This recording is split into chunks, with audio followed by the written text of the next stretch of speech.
everyone, I'm Rena, and today I'm going to talk about sleep. Nowadays, we all have a never-ending list of things to do, and to finish these things, we often burn the midnight oil.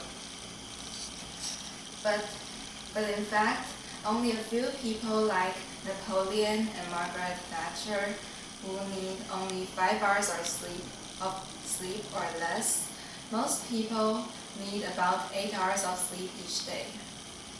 And then you might want to protest, why do I need to spend 1/3 of my life lying in bed and doing nothing? But actually, you're not doing nothing. Here's an interesting fact. By controlling your sleep, you can enhance your memory and cognitive ability. And now you might want to ask, but how does sleep do this? Before answering this question, let us understand the cycle of sleep first. When we fall asleep, we first go into rapid eye movement sleep, and then stage 1 NREM, stage 2 NREM, and stage 3 NREM, which is also called slow wave sleep. In rapid eye movement sleep, our eyes will move very quickly under our eyelids, and we will have emotional dreams. Also, the time length of rapid eye movement will increase throughout the night, from 5 minutes in the second hour to 30 to 60 minutes in the 7th hour. As for stage 1 NREM, NREM means non-rapid eye movement. Have you ever been very tired in class and you jerked awake just as you were dozing off, and you convince yourself that, no, I haven't fallen asleep, I haven't missed class? Well, you may have fallen asleep, but it's just that you have fallen asleep during the stage 1 NREM. During this stage, we make involuntary twitches, and if we wake up at this time, we would feel as if we've never fallen asleep. As for stage 2 NREM, this stage actually takes up most of the time of our sleep. And because it is still a lighter phase of sleep, we dream less and we are easily awakened. And stage 3 NREM is most commonly known as slow wave sleep. And during this stage, the neurons in our brain are working synchrony. And this means they transmit information slowly and with the same rhythm.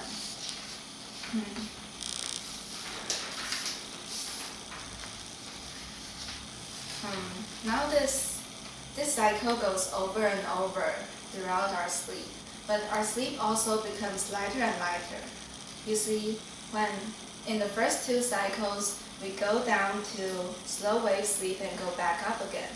But in the 3rd and 4th cycle, we only go down to stage 2 NREM and go back up again without entering slow wave sleep.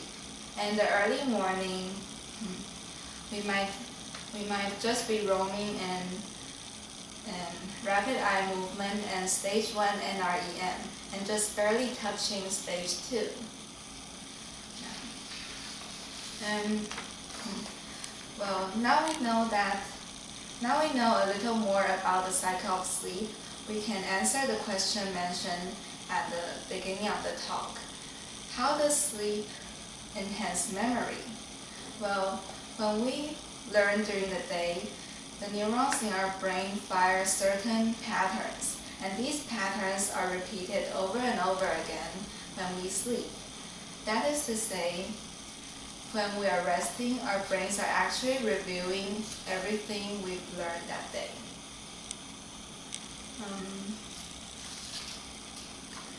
And now I'm going to introduce an important molecule involved in memory forming during sleep. This molecule is called acetylcholine. Acetylcholine is a neurotransmitter that keeps the brain awake during the day. And during slow wave sleep, its concentration is half its normal concentration.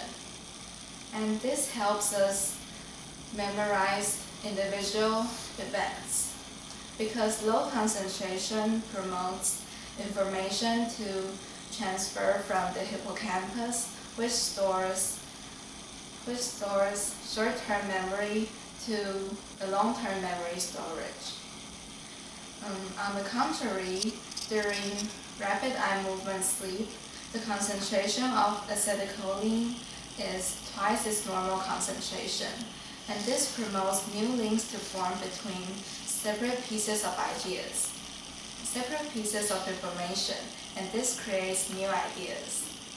So in other words, rapid eye movement boosts creativity.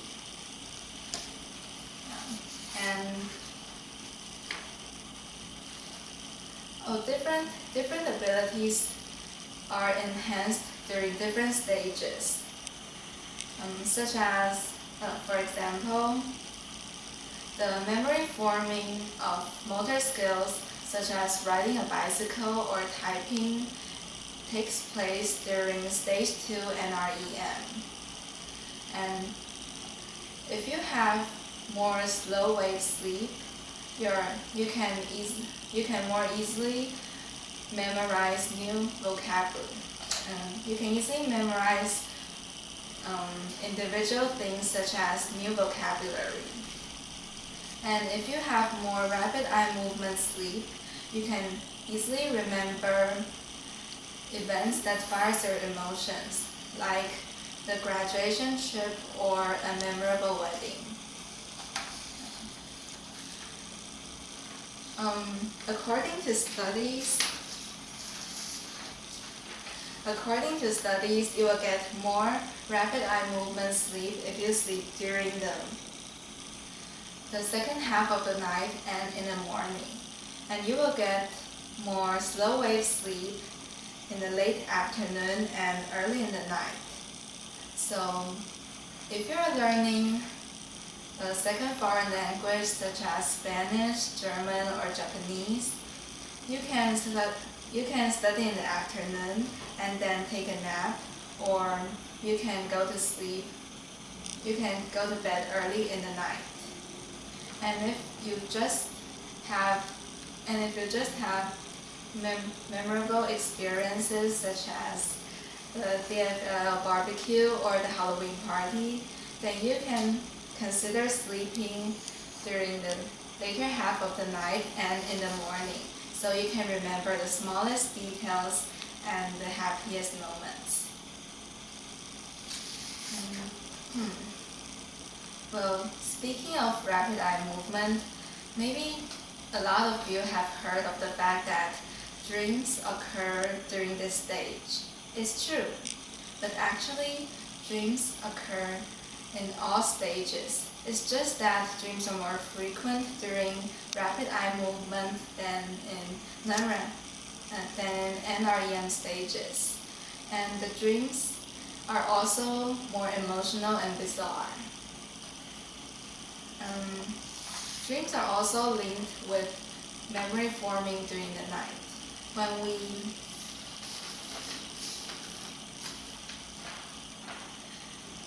are sleeping, our brain replaces a memory, and a small part of it will reach awareness and become dreams.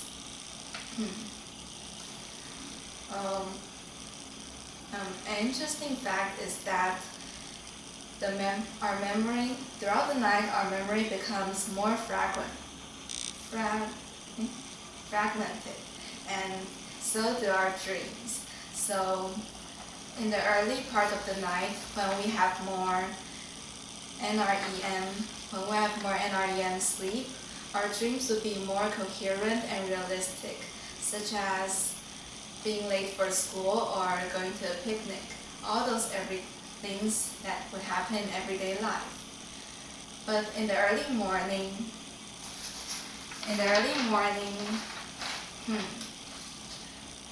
where there is more rapid eye movement sleep, we might have more bizarre dreams, such as being chased by zombies or flying in the air, etc.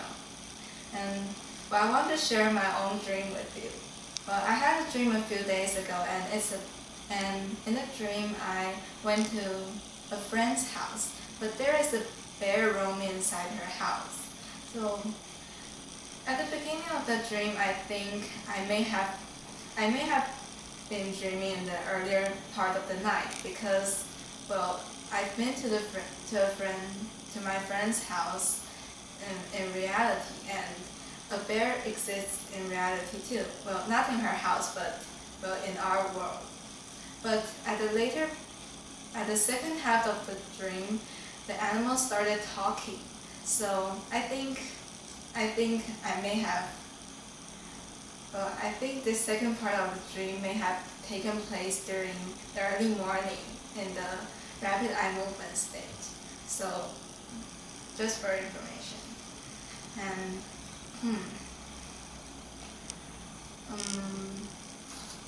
well, now we've reached the end of our talk.